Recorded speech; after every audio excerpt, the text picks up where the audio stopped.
एकही हल्ले औरंगजेबाची पाठ टाकली होती कारण शंभूराजांनी त्याची पाठ टाकली होती.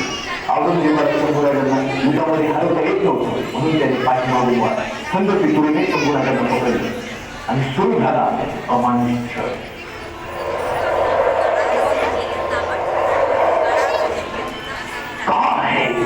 कहाँ है संभाजी और काफिरों का उसे हमारे सामने पेश किया जाता. उसे गिड़गिड़ाता हुआ देखने के लिए हमारी आंखें तरस रही हैं. एक संभा का शायर है, एक अपन बोले संभा का कथनकार, संभा का शायर. तेरा तो काम नहीं होगा अपनी राजा के सामने शायर. बड़ा नाज देना तू मरकत तो अपने राजा पर.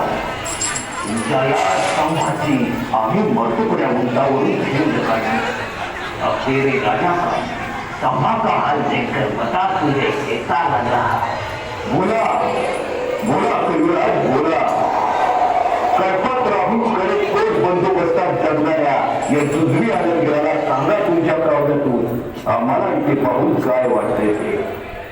यावन रावण ही सभा शंभू बंजो बजरंग जो रवी छवी देखतई खद्योत होत उतरंग त्योत होते निहार के सखत तेज अवरंग सखत तेज अवरंग. वा वा कविराज वा. आता याचा अर्थही सांगून टाका या मुघलांना. रावणाच्या सभेत ज्याप्रमाणे हनुमंताला बांधून आणले त्याप्रमाणे शंभू राजा औरंगजेबापुढे उपस्थित केले. हनुमंताच्या अंगी शेंदूर शेकून दिसावा असे घनघोर युद्ध करून असताना मारले. हे राजन तुला हे शोभून दिसत आहे. ज्याप्रमाणे सूर्याला पाहतात कालवंत प्रकाश निस्तेज होतो त्याप्रमाणे तुझे तेज पाहून औरंगजेबाने आपल्या सिंहासनाचा त्याग करून तुझ्या पुढे नतमस्तक झाला आहे.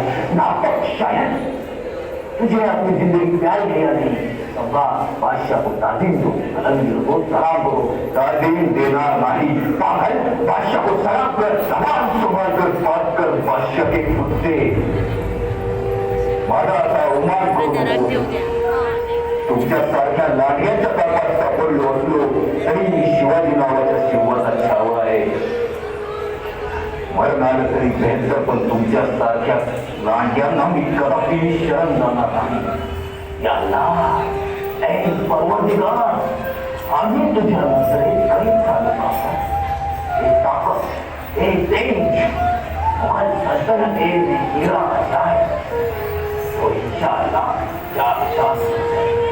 बस सिर्फ एक बार बोल दो इस्लाम कबूल है. जो चाहो मांगो. हम तुम्हारी जान बख्श देंगे. हम पर यकीन करो. औरंगजेब